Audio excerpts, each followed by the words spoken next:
views expressed on this program are those of the hosts, guests, and callers, and are not necessarily those of this station, its management, or other advertisers.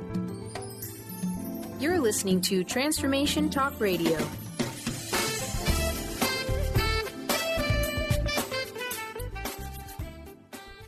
Hi, welcome. This is Dr. John DeMartini. This is one of the most amazing and inspiring shows that you can listen into. If you want to be on the edge of your seats, if you want to open up your heart, if you want to expand your mind, and you want to meet incredible people, stay tuned because you're just about to experience a transformative radio show that will change your life. And you're listening to the Dr. Pat Show that's coming up right next. The following audio is via a Skype call. Welcome to the Dr. Pat Show. Talk radio to thrive by. Powerful, inspiring, and coming to you live, bringing you stories of people like you and me, busting through and living life full out. Get ready to dare to wonder what your life would be like if you knew you could not fail.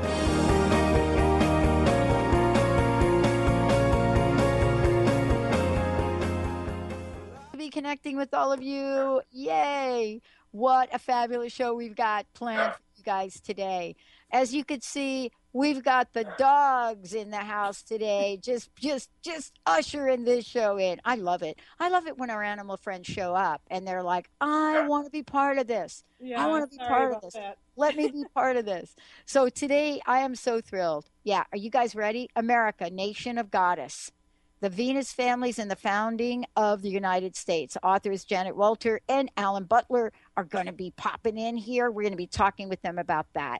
But you know, what is it about that energy and that vibe? What is that? It's so very cool. Now, totally unrelated, but I want to bring it up. In my past life, I think, or Benny, you're going to love this, right, Benny? It one of the transitions that I made in this life about what did I want to do. One of the things I actually did do for a really short period of time when I moved to Seattle is I designed tattoos. Now, why am I even bringing that up? And I'll tell you why I'm bringing it up. Because in that mode, what I found was one of the most interesting requests that we had or that I got was for designing tattoos in the arena of goddess tattoos. And it's so interesting that I'm going to be talking with Jana and Alan today about this particular topic because there is, I believe, in this country, we have this, how should I say it, obsession with goddess-like energy that we don't really want to talk about very much. As so far so that last night, and I love to watch some of these Ink Master, television shows, really, because I'm telling you, that is a path that I actually did not get to follow. And what do you think they had to do? Well, goddess tattoos. So if, in fact, we are so seriously obsessed with the idea of this from many, many walks of life, what is it that we are going to talk about today to look at the true history of the United States? How might that be different than what the world actually knows today? And what is it about ourselves, that we have so not wanted to talk about, this idea, this energy around how things in this country have been formed, have been created. Everything from our architecture to our energy to television shows in our pop culture, if you guys can even believe it. Television shows in our pop culture that literally talk about embedding in the skin pictures of goddesses. So everybody today, fasten your seatbelts for a great conversation, an introduction, to two folks that are taking the, this level of awareness and conversation to the forefront. Janet is is somebody from, first of all, let's talk about it. When you have a background other than the way that you're talking about things, you have to know it's a calling. And so here she is coming to the forefront, background in retail, but a lifelong interest in history. How is it, though, that she's come to the forefront to be able to talk about that? You're going to hear from her. You're going to hear about her journey, and you're going to hear about her connection to history. Alan is a writer, research from North of England, professional career spanning 30 years, over 20 books to talk about prehistory, to delve into the mysteries of humanity. And today's show is about the fabulous book, American, and it is America, Nation of the Goddess, the Venus Families and the Founding of the United States. Alan Butler, Janet Walton joining me here today. Janet, Alan, welcome to the show. Thank you. Thank you. Great to be here. It's great to have you here. Now, I'm not sure Alan's here, so we're going to kick it off with you for a minute. Okay. I thought about this, and I thought about, oh my gosh, how does someone like Janet show up in life, touch upon the many, many aspects that we call a career, to ultimately sit down and be able to write a book, Nation of the Goddess, and go show to show, travel around, talk about it. And so I want to know from you, Janet, what is it that you had to move beyond? What did you have to say yes to in your life to show up as a spokesperson for American Nation of the Goddess? Well, part of it is just where I am in life, the stage of life. I've raised 2 children with my husband, Scott, and our kids are now adults, and our daughter is the youngest, is in college. So I have time. What a luxury. Yeah. But, isn't it interesting, though, because, your journey along the way as well, though, had to do with, I introduced you as somebody that started out in retail. That's but right. Somehow the universe connected you in a way that could tap you on the shoulder to gain this interest in the topic that we're talking about today. Well, that's right. And that actually started with my husband, Scott, who is Scott Wolter, who has a television program on History Channel called America Unearthed.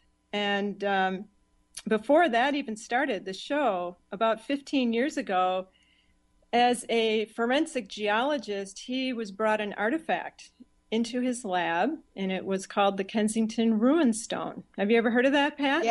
Yeah. But many of our listeners may not have. Right. So it's a stone tablet that is self-dated by the carver at 1362.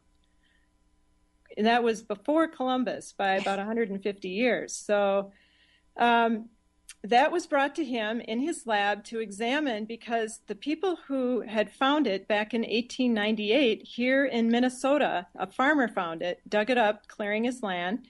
And people for all these years have thought that this tablet, which is carved in Norse ruins, is a fraud, that it was perpetrated by the farmer.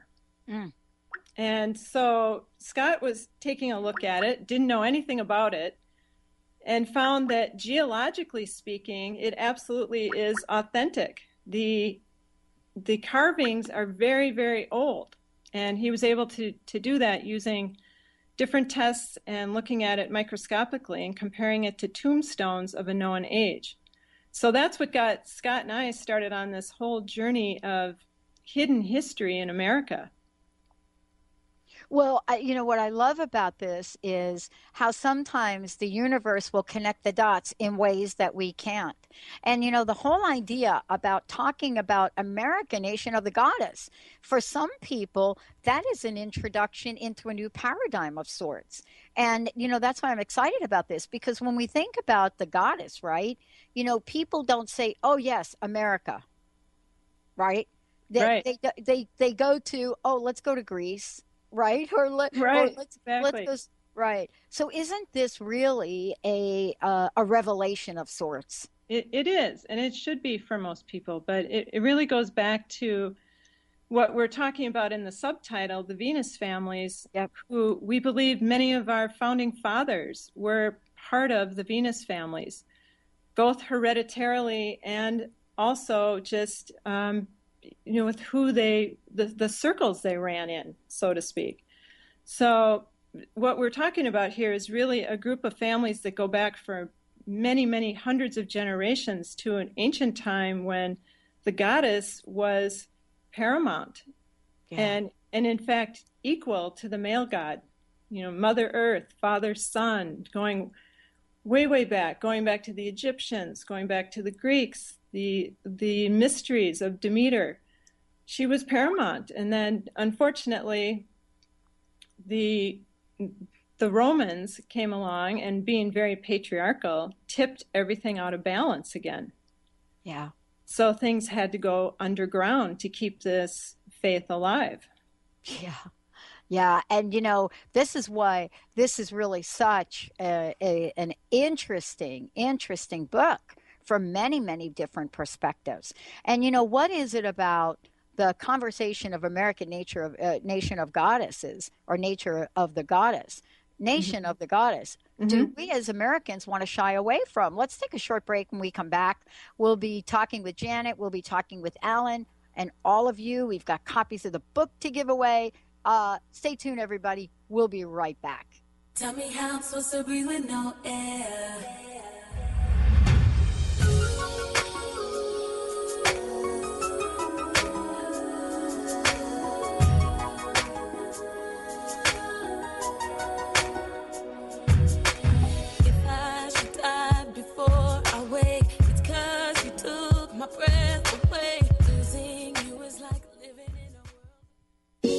Almost everyone at some time in their lives ask themselves, what am I? Most of our questions are ego-generated and simply don't address the problem of our false self. It's time to relax your ego and embody your soul.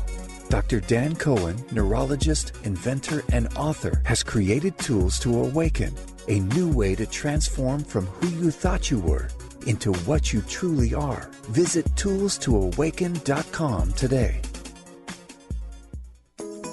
Get ready to experience Truth Talk Radio with host Deb Acker. Tune in to Truth Talk Radio each Wednesday at 3 p.m. Pacific on TransformationTalkRadio.com to illuminate the truth in your daily life as you experience life, love, and abundance from a whole new perspective. This hit show will leave you feeling lighter and bring you into a place of infinite possibilities every day in every way.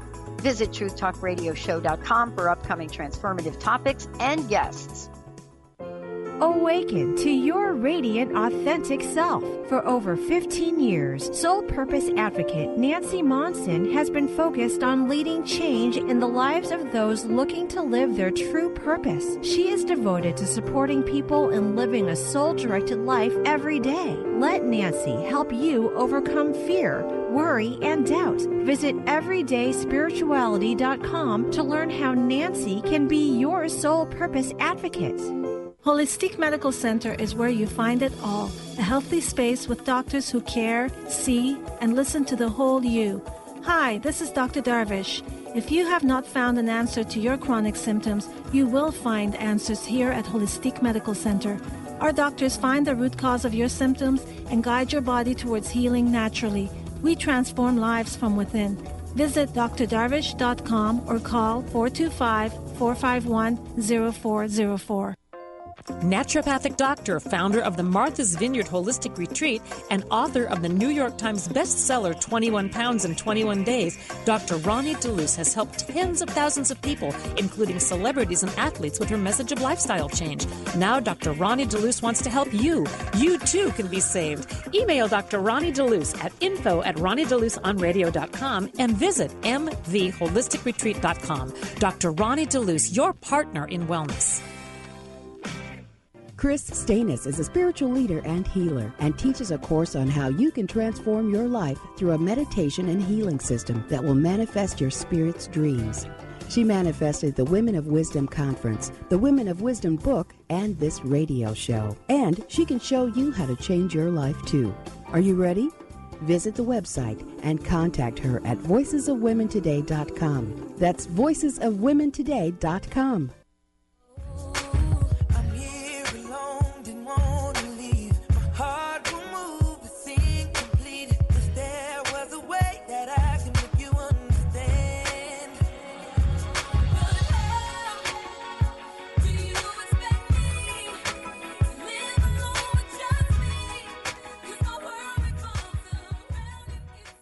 Hey, everybody, welcome back. So great to have Janet talking with us today. And we are talking about America, Nation of the Goddess, the Venus families, and the founding of the United States. For those of you out there, this is a fabulous book. And I love that there's so much in here that many of us don't even know, don't even understand. And we're going to actually give away copies of the book, Benny, today. But before we do, Janet, it's so great to have you on the show. It's so great to be having this conversation with you. I mean, there's so many places we can start, but I want to start with the idea of the Venus families, because many people are clearly not familiar with that term at all. And I think that is a really good place for us to start and talk about what that actually means. The Venus families, what are they? Yes. Well, like I said earlier, they are an ancient group of families going back hundreds of generations that have attempted to keep alive an ancient faith where the goddess was paramount. The Romans really caused things to get tipped out of balance, being the patriarchal society that they were. And these people had to go underground to keep their faith alive, and were looking for ways to bring it back. And of course, during medieval times in Europe, they were squelched by feudalistic society. Feudalistic society, of course, being the monarchs of Europe, where everyone was beholden to someone above them. And then, of course, they wanted to practice their own faith as well. So that was the reason they were looking for somewhere else to go, essentially, which we think they came over here to America, to form a new place, a new country, a place where they could be free from feudalistic society and be able to practice whatever religion they felt they wanted to, this goddess veneration. Mm-hmm. I couldn't agree more, Janet. Oh, great. Alan, great. Good to have you both here. And I think this is really the opening of a conversation about, well, maybe you can keep a person down or you can keep a movement down, but you can't keep it invisible. So, having said that, here we are today talking about it, and this is really part of the conversation. It's really what has been the influence then of this particular, what I like to call movement, energy, existence in how it affects the United States. Alan, great to have you here. It's lovely to be with you, Pat, after a bit of a struggle. I think Janice has probably already explained. I couldn't hear the conversation that went on before, but I think the United States has been pivotally important to these people, because it seems to me that they tried really, really hard to build, if you like, their new Jerusalem in the old world. But I think it gradually became evident to them that that was not going to work at all. There was too much religious vested interest on this side of the Atlantic. And also, we're quite well aware that the existence of America was known to people a very long time ago. So they probably always, from the 12th century on, had their eyes fixed on the possibility of starting again in the United States, in what is now the United States. And I think that's exactly what they did in the end. Yeah, and isn't it interesting, though, because there have been, throughout history, times where we have tried to or have attempted to silence people, silence things that were so meant to emerge. And yet we're finding now over and over again that that's really not possible. It's really not possible to create a complete obliteration of people, of movements, of energies, of life force. And so the question then becomes is how does the goddess start to emerge in America? Where does this begin, and where are the first places that we can see this from your, from what you've both discovered? I think that we can say with some certainty that the first time that the Americans and that the Venus families in America are willing to absolutely show their hand is probably with the foundation of Washington D.C., a city which is replete with goddess images, and in which all of the ancient knowledge that these people carried with them is incorporated into the very structure of the city.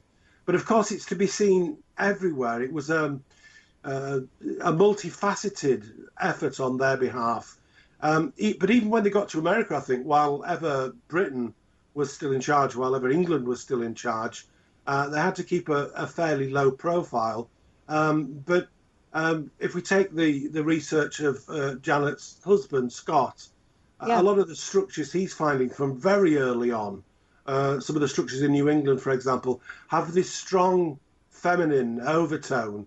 So I think it was there all along, but it really shows itself when the Americans get together, kick the British out, and start to plan their own destiny, and particularly their own capital city. Yes, I would agree.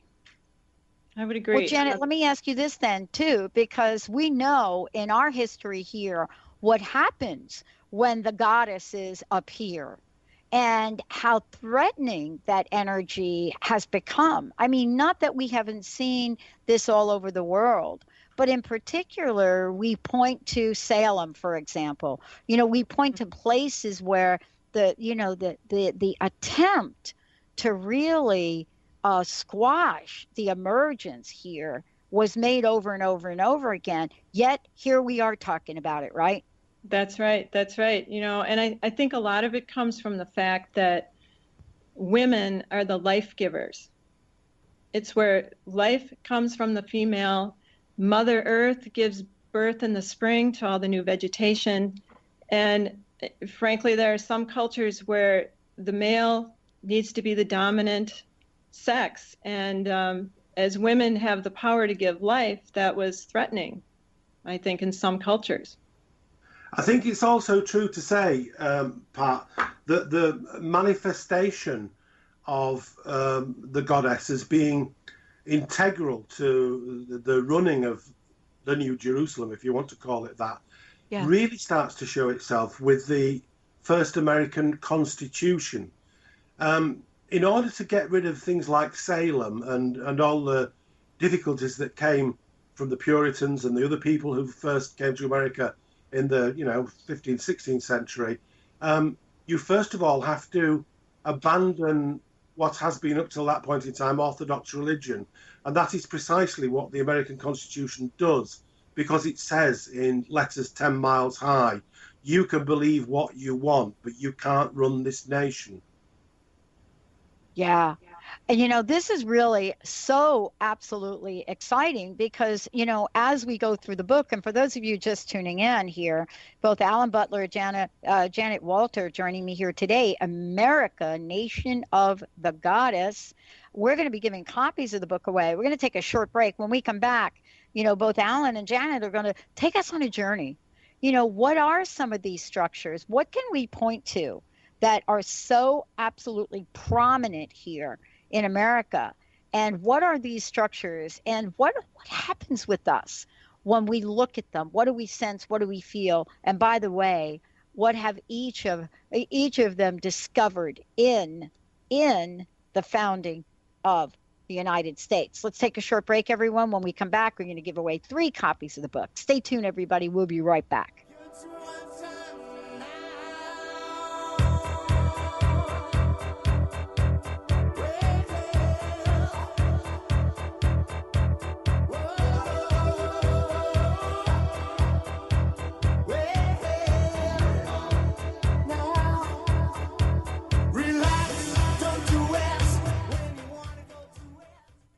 Are you and your family looking for one manageable lifestyle change that will positively impact your health? Look no further. That change begins inside your drinking glass. Learn how to put a lid on junk drinking by sipping from a recipe collection of colorful, fresh, tasty, wholesome fruit and vegetable blends. Get your copy now of Sip the Garden. Fun, easy drinks for a healthier family by T. Carey Mitchell. Visit lifestyle120.com for information on how to order.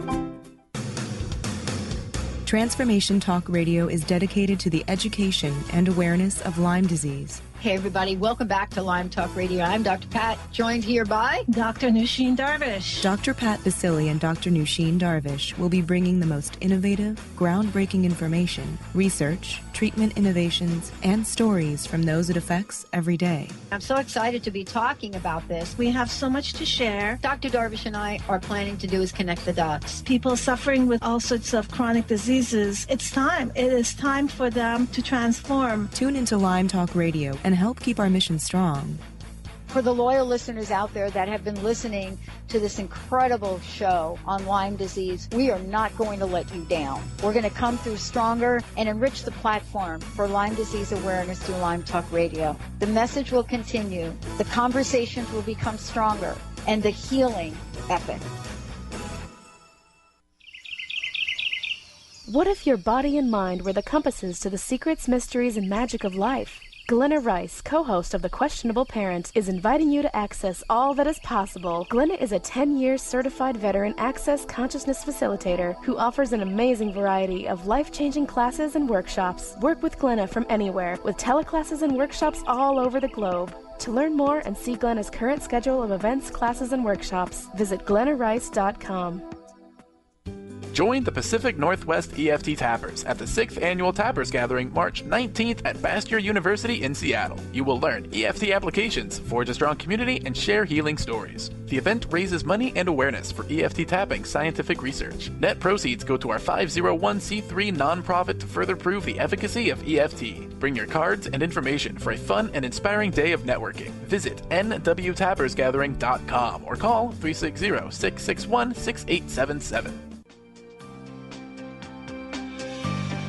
Tune in to Sheer Alchemy with Leslie Fontaine on TransformationTalkRadio.com and get ready to stir up your passions, identify your blocks, and shift into an entirely new existence. Leslie Fontaine is a transformation catalyst and clairvoyant who uses her intuitive and energetic gifts to catapult listeners into living the life they were born to live. Whether it's shifting from scarcity to abundance, from emotional pain into joy, or from illness into health, Leslie will help you step into the true essence and power of all that you are with the help of the Ascended Masters and Archangels. You will not be the same. Visit TransformationTalkRadio.com for show dates and times and LeslieFontaine.com to say yes to explosive abundance.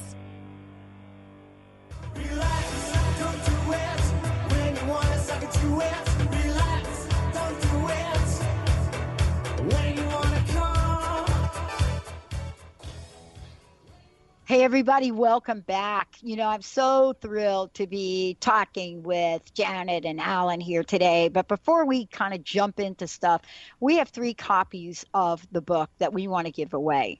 For those of you out there, we have a toll-free number, 1-800-930-2819, 1-800-930-2819. Just give us a call, and we'll give these away one at a time. First caller. Benny, you will be able to connect with Benny and say hi. For those of you out there that want to find out more, you can go to nationofthegoddess.com. Nationofthegoddess.com. You can find out how to get your own copy of the book. I have found, thank you both for joining me here today. I have found this book to be absolutely fascinating. You know, it is where I'm looking at something and I said, I had no idea. And so I would love for you both to take us on a journey as to what you have actually found. And some people like to call it evidence. They like to call it symbols. But what have you found in certain cities across the land here? Shall we start with Washington, Janet? Yes, I think definitely Washington, D.C. Okay. And the first thing I would say about Washington, D.C. is that it's so beautiful and so classic. It's just the white marble everywhere. The goddess statues are all over the place. It's gorgeous. And of course, the one thing that you see when you get to the city is the Washington Monument towering above everything else. And we found some fascinating things associated with that. Alan, why don't you jump in here? Okay. One of the things that came to light, first of all, in our research, and even before Janet and I got together, there's a huge park just south of the White House in Washington, D.C., which is called Ellipse Park. Now, this has very particular measurements which relate to an ancient measuring system which was used when places like Stonehenge were built. This we had already discovered, and we also discovered that there are patterns using the same system of measurements radiating out from the center of the ellipse. And that gave us the idea that it was obviously very important. Now, Janet and I started to look at the Washington Monument because by any stretch of the imagination, it must be considered to be a phallic structure. And we wondered if there was any association between the Washington Monument and the ellipse. In other words, did the ellipse represent the presence of the goddess because it's there on the ground, it's on the earth? And did the Washington Monument represent the power coming down from above? Because you cannot have the god without the goddess, you cannot have the goddess without the god. And there is this yearly cycle of regeneration happening year in and year out. So we took a very close look at the Washington Monument and we discovered something quite incredible. When the Washington Monument was built, it was built in such a way and in such a place that at certain specific times of the year, and all of the dates involved are significant dates in the year, the shadow of the Washington Monument can be seen to go to a specific place.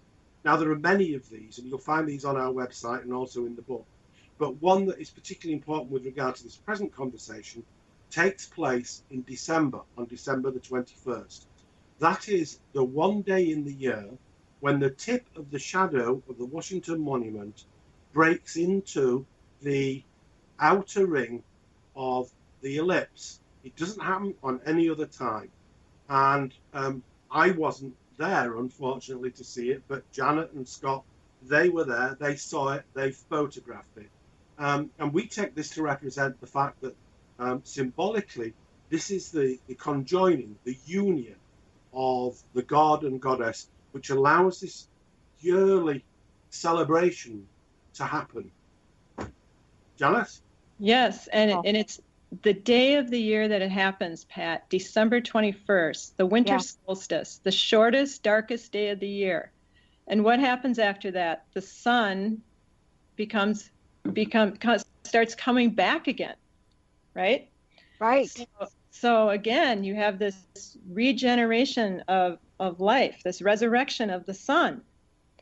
And to be there and see that was, I have to say, it still gives me goosebumps. It was profound. And if you stand at the bottom of the ellipse, the southern part, it's a parking lot right to the south of it. But if you look up at the Washington Monument, the sun appears as though it is sitting right on top of the monument. It is spectacular.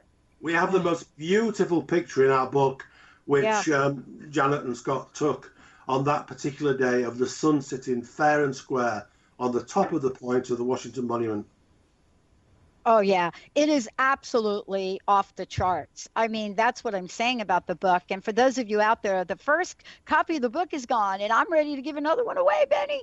1-800-930-2819, 1-800-930-2819. I want to ask you both a question. And we were talking about this before we actually came on. You know, I've talked about two things since I've been on air. I've been doing this for 13 years. One of the things I talk about is how I ended up in Seattle. And I'm from New York. That's where I was born. That's where I was raised. Ending up in Seattle wasn't anything on my bucket list, but I ended up here. There was a draw. There is an energy here that is so goddess-filled. But and I know you all are going to be looking at that in the future. But I want to ask you about this question. I have been in different places, and I was kind of joking with you guys about Yankee Stadium in New York. There is this feeling that we get when we are at some of these places that's really hard to describe. I talked about my experience in Grand Central, but Yankee Stadium, showing up the first time as a kid I showed up in Yankee Stadium, it felt like coming home. I literally think it felt like being in the womb. And I wanted to ask you about this. Does the feeling of that kind of energy in these structures, does it move? Does it transition to people?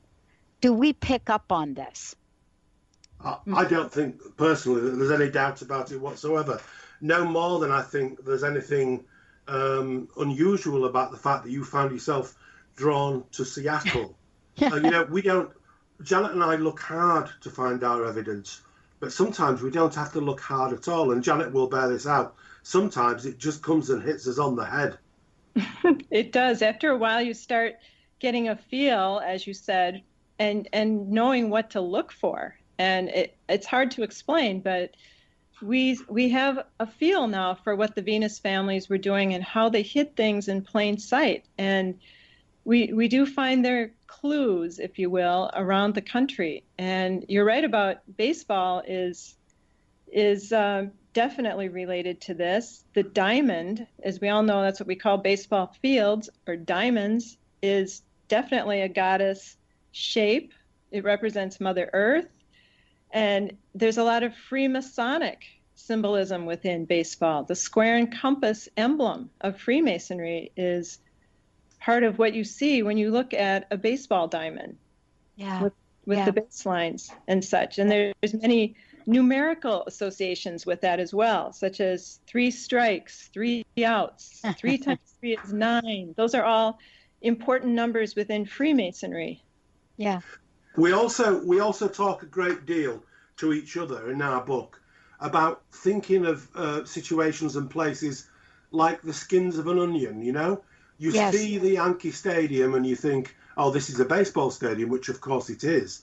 But then you have to start to ask yourself, what else is it? And as you peel back the layers of that onion, you start to get closer and closer to what is actually going on, to the extent there is so much goddess influence in baseball stadiums that we talk about a temple in every town as far as America's concerned. That's right. Yeah. And you know what? Here, I love this. And I love the pictures in the book. And by the way, the second book is gone. I'd love to give away the final book, the third book, 1-800-930-2819. Okay. I love symbols. And there are so many things that, in my lifetime, I have not been able to explain. Let me just give you one short example. I mean, in the central part of New Jersey, where I also live, my best friend lives there, we wake up one day and we walk out to the backyard. And I mean, honestly, this is in a place in the burbs in Jersey. And in the backyard, there's a perfectly formed circle, perfectly formed. Now, this is not a show about crop circles or anything like that, but perfectly formed circle that nobody can explain. And I wanted to ask you, we see the circle symbolic of it over and over and over again, the Oval White House. I mean, so many things we see. Our stadiums are formed in that way, as you pointed out. And I wanted to ask you about the sacred geometry of that and how that can be then linked back to the times where we look at goddesses, goddess energy, and the symbolism, everything from Ra to, we can move forward and look at how we're using it even in our contemporary architecture. So what is it about the circle that we are so fascinated by, and does it relate to a specific goddess?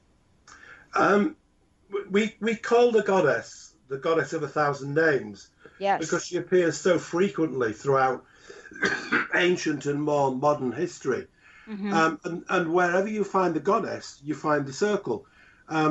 I think even the ancient Greeks, for example, that were not really so ancient in terms of what we're talking about, they saw it because they saw the circle as being absolute perfection.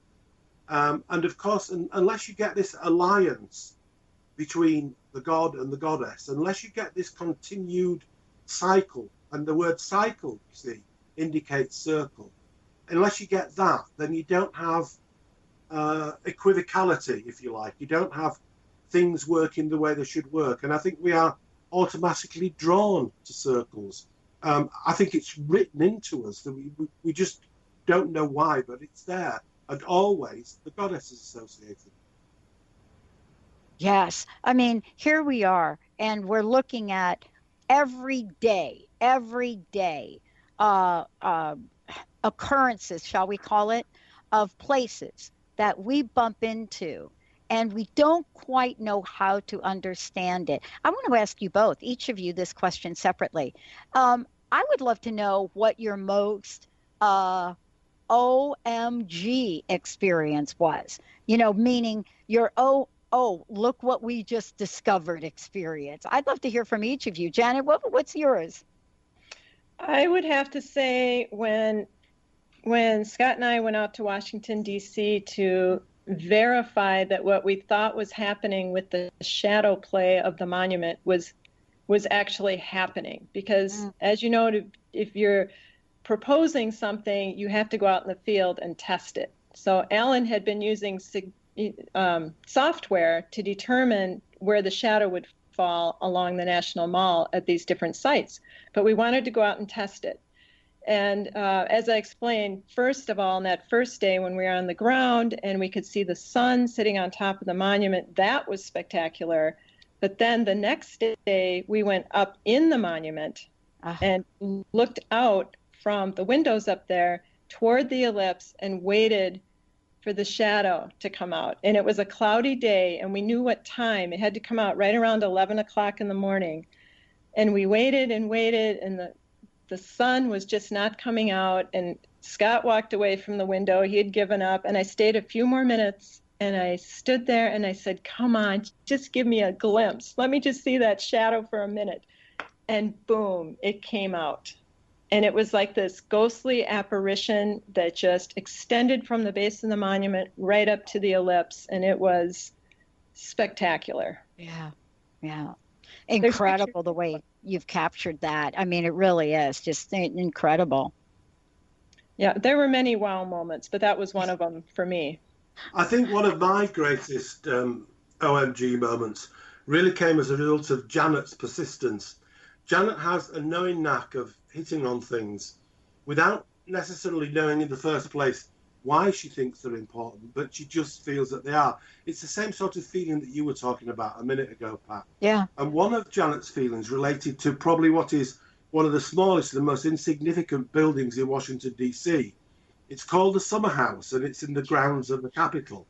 Yeah. It is a tiny little building that was built back in the 19th century, and ostensibly, all it is for tired people to sit down and put their feet up. But when you really start to look at it, when you start to take it to pieces mathematically and see what it can do, then it becomes not the most insignificant, but probably the most important building in the whole of Washington, D.C. We've got to mention a lot more about that on our website, and already we've started to do so people can look at that for themselves. But the tiniest thing can turn out to be the most significant, and thank goodness for Janet's persistence in not letting me let go of it. Yeah. I have to tell you that what I am really most struck by, and I would be absolutely I don't even want to imagine the emails I'm going to get from our New York listeners here if I don't talk about this. But the obvious, and that is the Statue of Liberty. And, and you can say, okay, everybody, Statue of Liberty, we all know it. But that's really not my question for each of you. My question is, I believe we can point to a lot of structures, certainly the pyramid, certainly a lot of structures, but the Statue of Liberty has become so symbolic and almost instantaneously so, immediately so, touching the lives of so many people. I wanted to know how each of you explain that. Well, it is absolutely the icon of America across the world. That statue is absolutely gorgeous, and we found some other things in New York City that led us to believe they point directly to that statue. So it is a symbol of the goddess. It is a symbol of the goddess Columbia, which is America's goddess, and it absolutely is. You're right, Pat. You hit the nail on the head. There is another aspect to this as well, which we find fascinating. Yeah. We tried to put ourselves in the position of an alien who comes down to Earth and who takes a trip around in his or her flying saucer.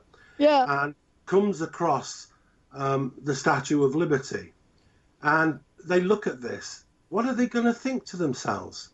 There is barely a bigger or more significant pseudo-religious statue on the face of the planet. Right. It's going to say a great deal to them about what is important to us. And although what we're talking about now was not specifically of importance to us when the Statue of Liberty was built, the people who built it knew that one day it would be so. So what I'm saying is, she was relevant, but she becomes more and more relevant with every passing day.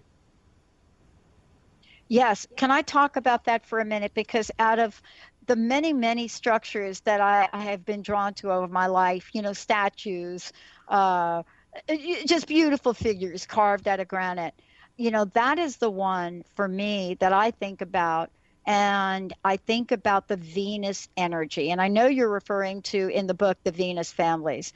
I want to talk about Venus, just that word alone, Venus. When we say Venus, there are, pop songs have been written about Venus. #1 top Billboard, top selling, who doesn't know Venus? But yet it is such a powerful energy. How does it show up in what we're talking about here today? Some people believe Venus is actually misunderstood more so than even Athena, but I'd love to hear from you both. I think Venus, sorry Janet, go ahead. Well, I was just going to say, first you need to understand a little bit about the actual planet Venus and its movement in the sky, because that is why it's so venerated as a symbol of the goddess. Venus is a morning star for part of the year and an evening star for part of the year, because its path is between us and the sun. So it's unique that way, and so is Mercury, but we don't see Mercury as visibly as we do Venus because it's closer to us.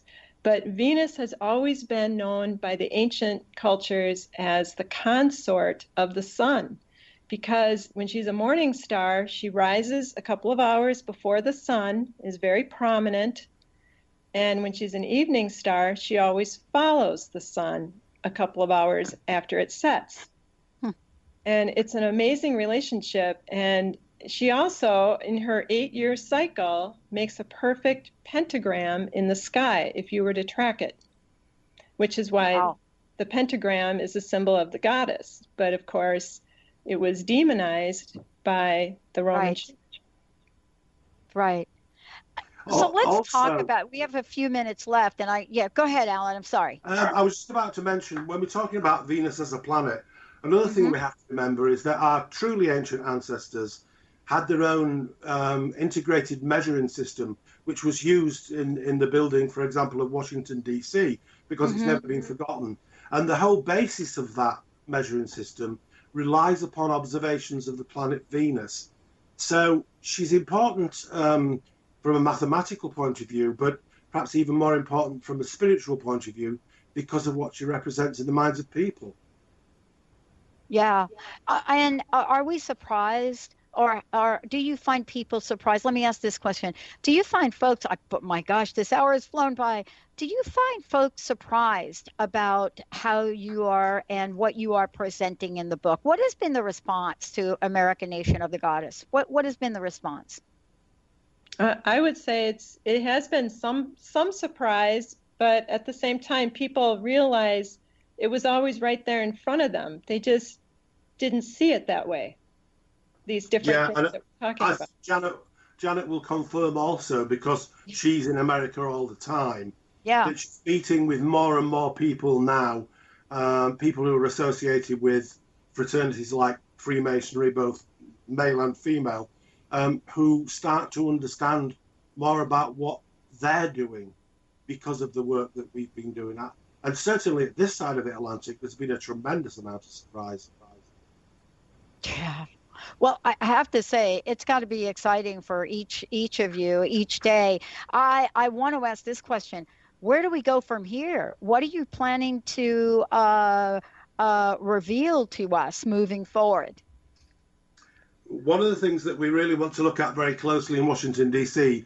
is the little summer house that I told you about before. Yeah. But we need to spread our field of research much more. across the United States, because both Janet and I are convinced that we've not barely scratched the surface yet. That's right. That's right. There are many more places to see, and we know the Venus families were prolific throughout this country, so more to come.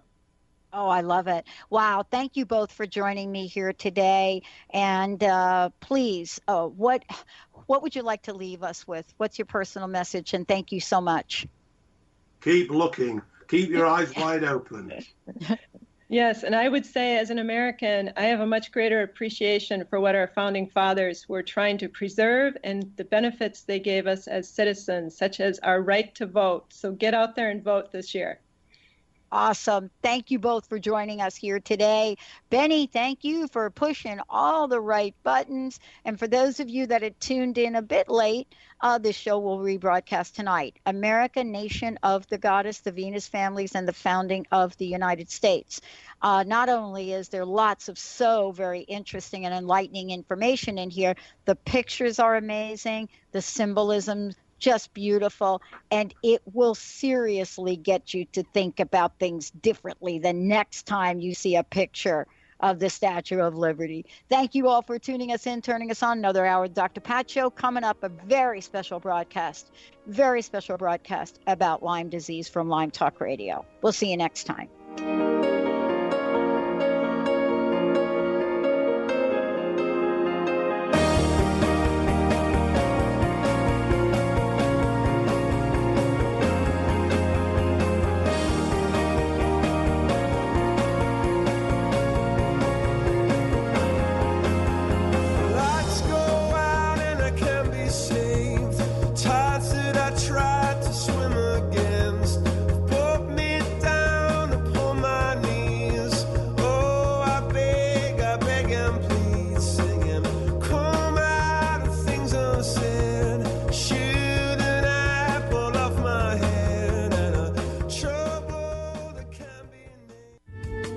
Preceding audio was via a Skype call.